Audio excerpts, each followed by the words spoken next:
These yellow flowers are more than decoration. They are invitations.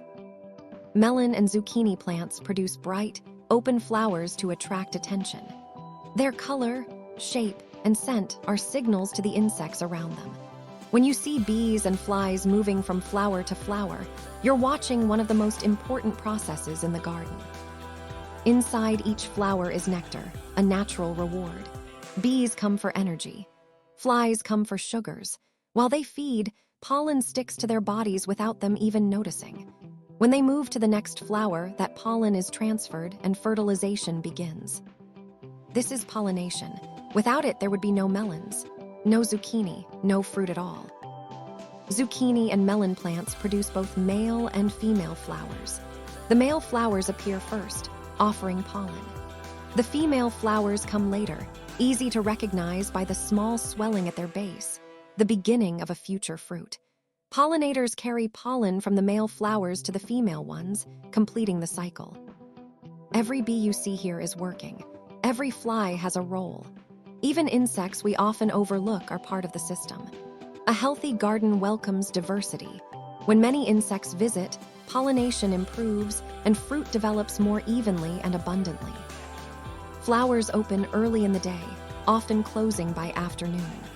This timing matches the schedule of pollinators, who are most active in the morning light. That's why gardens feel especially alive early in the day. Everything is happening at once. Notice how calm this process is. There is no rush, no force. Plants don't grow fruit by command. They grow fruit by cooperation. Gardens remind us that food does not come from effort alone. It comes from relationships. Soil feeds roots.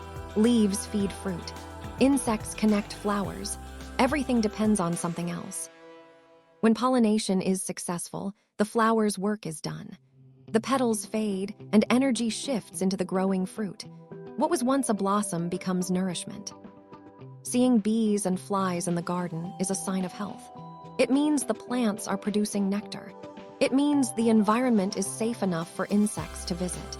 And it means the future harvest is already beginning. This is why gardens benefit from patience and gentleness. Avoiding harsh chemicals allows pollinators to return day after day. When insects feel welcome, plants respond with abundance. These moments are easy to miss. A bee landing, a fly resting briefly, but they are the foundation of everything that follows. Every large melon and every tender zucchini starts right here, in a flower, visited by a small creature doing what it has always done. The garden doesn't need supervision, just observation. When we slow down enough to watch, we learn that nature works quietly, efficiently, and beautifully. This is where food begins. Not at harvest, but here, in a flower in the morning light, surrounded by life.